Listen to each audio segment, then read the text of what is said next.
more of your messages and memories. We'll get sloppy on the sloppy bit. And we go round a second time right after the news. This is Radio 2 on the BBC Sounds app on your smart speaker and on 88 to 91 FM.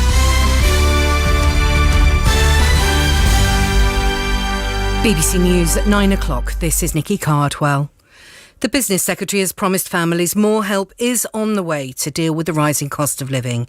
Kwasi Kwarteng has written in the Mail on Sunday to say he understands the deep anxiety that people are feeling.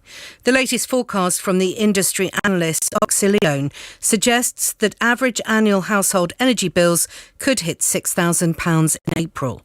Tony Jordan, who's from the consultancy, says that prediction is based on daily wholesale gas prices, which have been rising by 5% a day. We don't see any good news on the horizon in the near term, and prices, unfortunately, this past week or two, as we've seen in our predictions, have just kept rising day on day. Obviously, this winter is the biggest concern about how we're going to meet demand with supply, but the market's definitely telling us that it's not over when we get to the other side of Christmas. It's still going to be there in the new year. A 23-year-old man has appeared before magistrates charged with abducting and sexually assaulting a 6-year-old girl in Greater Manchester. She was snatched in Droylsden and then led to a field on Wednesday afternoon before being reunited with her family a short time later. Lewis Jones, who's from Liverpool, was remanded in custody and will appear at Manchester Crown Court next month.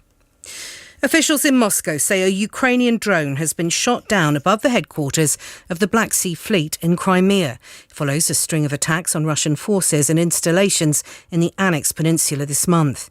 Ukraine hasn't officially admitted that it was behind the strikes. Pavlo Lakichuk is a security expert. Regardless of who is causing these explosions, for Ukraine the result is the same. It is the weakening of the Russian position in the south, because we confirm that Crimea is Ukraine. An exam board has apologised to students who are still waiting to receive their BTEC results 2 days after most were issued across England, Wales and Northern Ireland. Pearson said it was very sorry and it would work throughout the weekend to resolve the issues. Football and Arsenal have gone top of the Premier League table after a 3-0 win at Bournemouth. The captain, Martin Odegaard, struck twice inside 11 minutes, while William Saliba scored in the second half to continue the Gunners' perfect start to the new campaign after 3 games.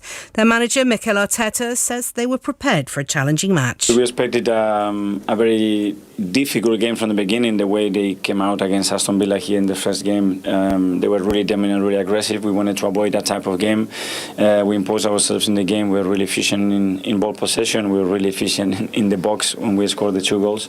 And then obviously the game, that gave us a lot of confidence to go through the game. Elsewhere, Tottenham beat Wolves 1-0 and Fulham got past Brentford 3-2. In the Scottish Premiership, Hibs and Rangers drew 2-2. BBC News, it's 3 minutes past 9. Sounds of the 80s, a Kim Wilde special. BBC.